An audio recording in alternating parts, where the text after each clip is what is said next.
Don't get so angry, I'll buy another one and return it to you. I had my husband's watch stolen by a neighbor who is notorious in the neighborhood for her messiness. And it was worth $18,000 at the time. You're really gonna replace it, right? I decided to tell this neighbor, who's keeping her cool composure, the truth after my final confirmation. My name is Donna William. I live in an average household. I work part-time from morning until noon, and take care of the house in the evenings. My husband is currently working abroad on a job assignment. We have one child, and through that child, I became friends with a neighbor, Sandra Smith. However, I was shocked to learn one day. Sandra was the notorious in the neighborhood for her messiness. And she's crafty, with a habit of taking things from those she befriended and then cutting off all contacts afterwards. I heard such stories from victims of her and had stopped inviting Sandra to my home. Still, Sandra would frequently try to visit my home. Lately, she's been showing up without even calling in advance. Even when I told her it was inconvenient, Sandra wouldn't listen. Distressed, I called my husband and we installed security cameras. Today, my shift ended half-day. As soon as I got home, the doorbell rang. I had a bad feeling and looked through the peephole. Sure enough, there was Sandra. I thought of pretending I wasn't home for a moment, but Sandra kept ringing the doorbell over and over. Hey! I know you're in there! Come out already! She banged on the door roughly. Not wanting to stir up rumors in the neighborhood, I opened the door. Seeing that, Sandra snorted and walked in without asking. Weren't you just pretending to be out just now? When she gave me that glaring look, I said, "It's not like that," and poured some coffee. "I've got plans today," I told her, but Sandra just wouldn't listen. She sat lazily on the couch, holding snacks she'd taken from the shelf without asking. "This isn't that good. And it's instant coffee. You're treating me pretty rough for a guest, aren't ya?"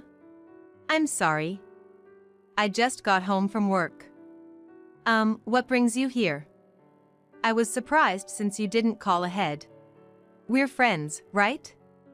Do I always gotta let you know?" I told her that's not the point and tried to end the conversation with her quickly. Ever since I started avoiding Sandra, she's been making snide remarks and complaints like she did just now. Her selfish behavior also started around that time. "My husband's gonna be late today. Oh, maybe you could invite me for dinner? You're gonna be alone anyway, right?" "No, my child will be home soon." "So what? One more person won't hurt, right?" Listening to Sandra's audacious comments, I was upset deep down. But I couldn't outright refuse, and that night, I ended up having dinner with Sandra. After we ate, Sandra went through my kitchen and even started drinking. After soothing my worried child to sleep, I went to the living room where a tipsy Sandra awaited. It's getting late." As I started to say this to Sandra, she glared at me with a wine in one hand and a bright red face. "You telling me to leave? I came all this way to hang out." Sandra frowned, clearly unhappy. She seemed pretty drunk. Since then, she slurred her words, scolding me and insisting that if I wanted her to leave, I should drive her home. I couldn't, especially with my sleeping child at home alone. But Sandra just started making sarcastic remarks again, as if ignited.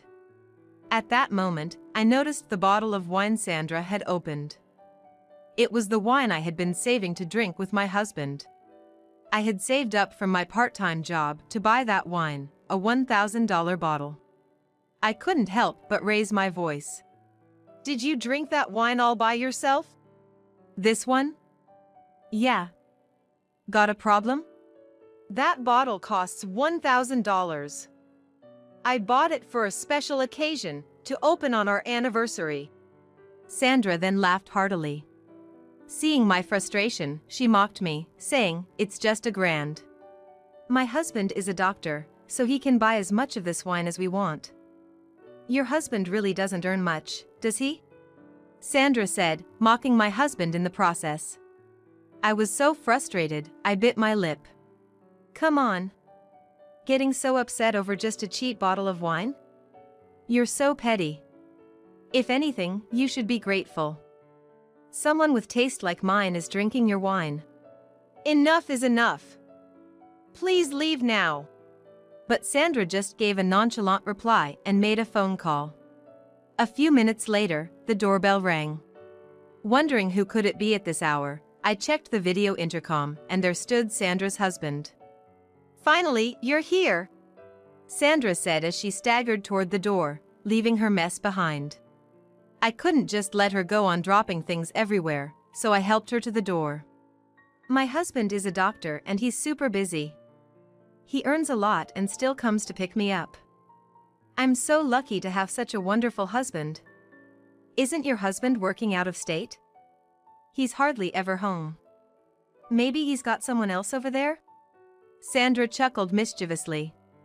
I was starting to feel repulsed by Sandra's baseless speculations.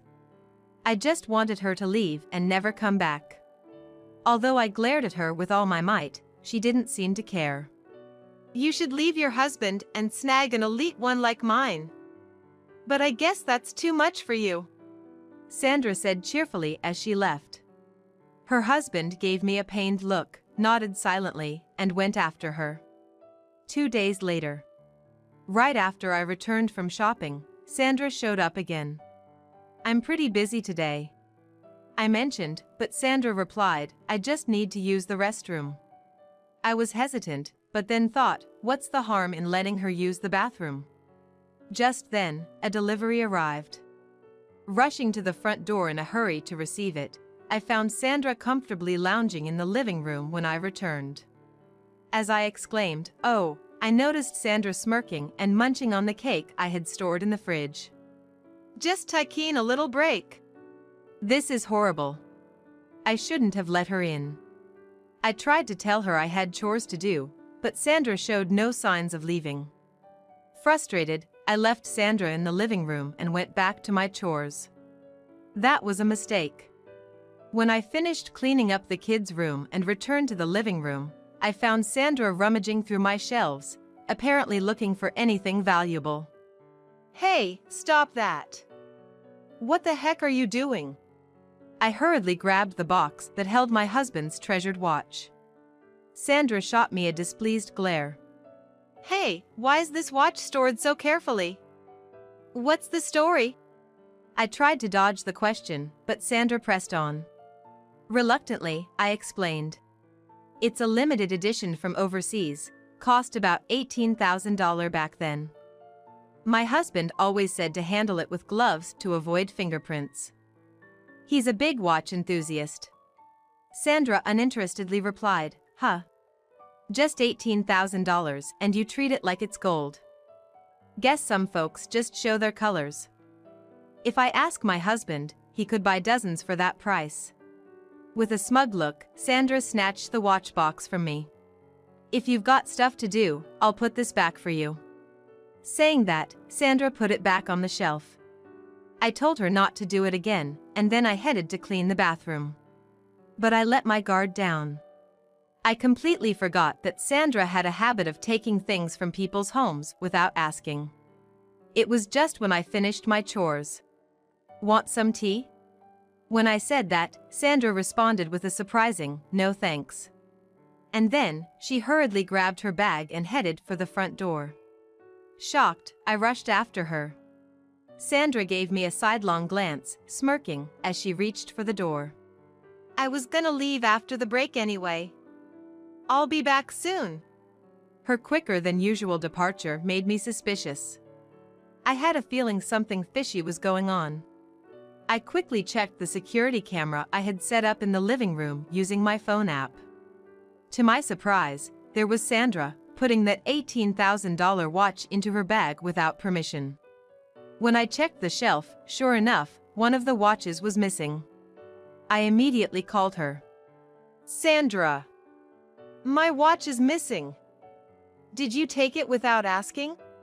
But Sandra just denied it, saying, I don't know what you're talking about. Yet, I clearly saw Sandra putting the watch in her bag. I pleaded with Sandra to return it, thinking there's no way she didn't know. But she snapped back, "Enough. I'm not interested in such cheap stuff. Maybe you lost it. Stop blaming others." It's not cheap. It's part of my husband's collection. Poor folks are always so suspicious. Don't call me over such nonsense. Just buy a new one. Heck, I'll even buy you a replacement. Sandra said that with a stubborn attitude, refusing to admit any wrongdoing.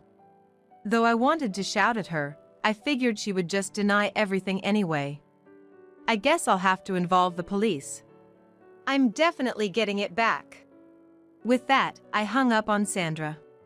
And then I immediately called my husband. "Your watch. Look, the limited edition worth $18,000 got stolen. I know who took it, but they're playing dumb. I'm thinking of reporting it to the police. If you have photos or a proof of purchase, I'd like to see them." Then, William cried out in horror, his voice trembling. Turns out, that watch is one of the few in the world, a premium piece. Moreover, it has a unique mechanism that's no longer in circulation. If it breaks, it's irreplaceable. In the collector's world, it's sought after and now worth more than $18,000. What? The other day at an auction, the starting bid was over $200,000. It's gonna keep rising in value. I felt dizzy hearing that. I hurriedly took the photo of the watch William gave me and the proof of purchase from the shelf and ran to the police station. I had no idea it was such a luxury item. Once I reported the theft to the police, they acted immediately due to its high value.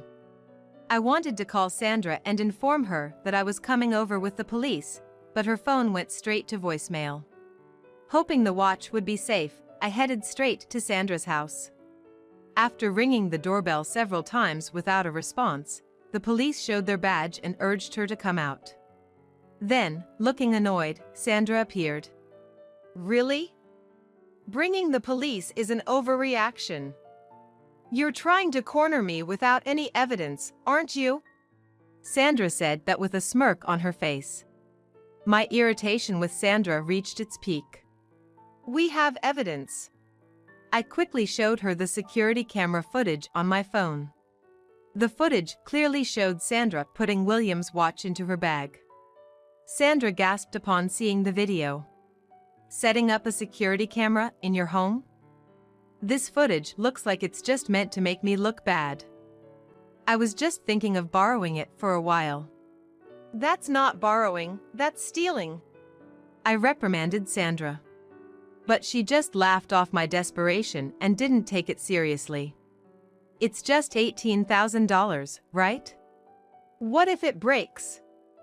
It can't be fixed anymore." When I said that, Sandra smirked and replied, "Don't get so mad, I'll just buy another one and give it back." Such an arrogant attitude without any sense of guilt. I couldn't tolerate Sandra's attitude and raised my voice. "You steal someone's precious item and have the nerve to act like this? I know you've been taking things from various people without permission." When I said that, Sandra's face turned red and her eyes narrowed. Excuse me. Stop making these weird accusations. Sandra muttered, "This is why I hate poor folks," looking at me with an exasperated expression. "The feeling is mutual." I asked the police, "Can't you arrest her?" And the officers said they could if they had evidence and if the stolen watch was in this house. "You'll never get inside my place. All this fuss over a mere $18,000? I could sue you for defamation." Sandra said that glaring at me. I glared right back at her. "Can I ask something? If you claim you borrowed it, you still have the watch with you, right? You haven't lost it or sold it?" "Of course. I just borrowed it. Even if I lost it, I'd compensate. $18,000 is nothing considering my husband's earnings," Sandra said, flaunting a smug smile. Acting so confident, laughing like she still has the watch. "So, you really gonna buy it and give it back?" When I pressed further, Sandra, out of frustration, promised she would buy and return it if it was damaged or lost. To make sure she couldn't weasel out of it, I recorded her words on my phone. Why are you so persistent? Do you really want to paint me as a thief? It's just a watch after all. I told Sandra what my husband had told me. Actually, when that watch was purchased, it was $18,000. Now, it's become a collector's item and is worth at least $200,000. Sandra, hearing my words, stammered and started to sweat. No way! That's a bluff! You're trying to trick me! It's true. Look at this. I showed her a screen my husband sent me. On an auction website, the price has now soared to $280,000. Sandra stared at the screen, her face pale as stone. If you return the stolen item now, I won't ask you to buy it. When I said that, Sandra frantically rummaged through her bag by the entrance. Then, she roughly handed over something. It was my husband's watch. But the face was cracked and it had scratches. What? How did this happen? When I looked at Sandra in shock, she defensively claimed it was broken from the start. I told her that couldn't be the case, but Sandra kept insisting she didn't know. I decided to show Sandra a picture my husband had taken.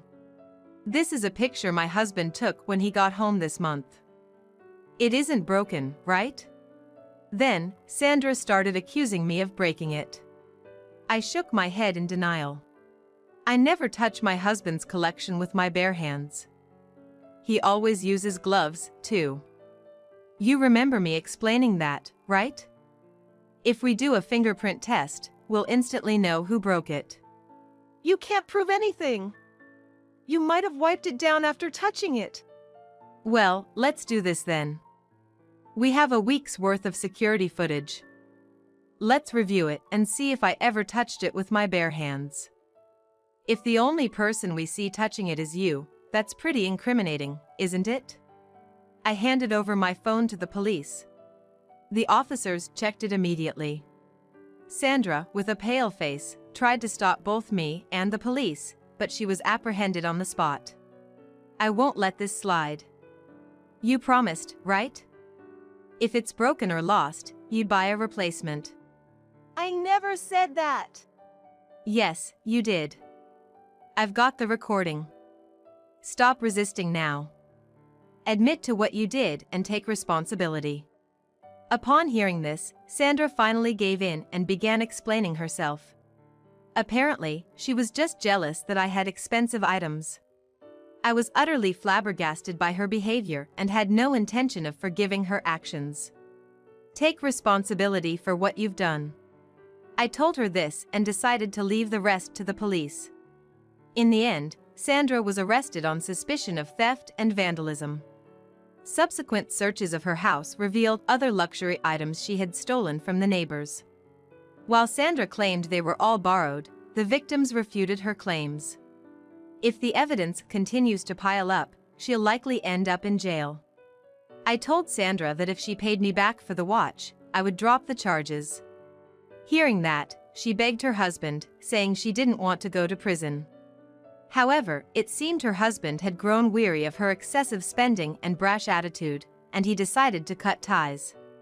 Ultimately, Sandra couldn't afford to buy back the watch. Her husband billed her for the significant repair costs, leaving her in debt. With Sandra no longer coming around, I felt at ease. My husband returned home after his overseas assignment. Using the compensation we received, we hired a skilled watchmaker, and thankfully, my husband's watch was restored to its former glory.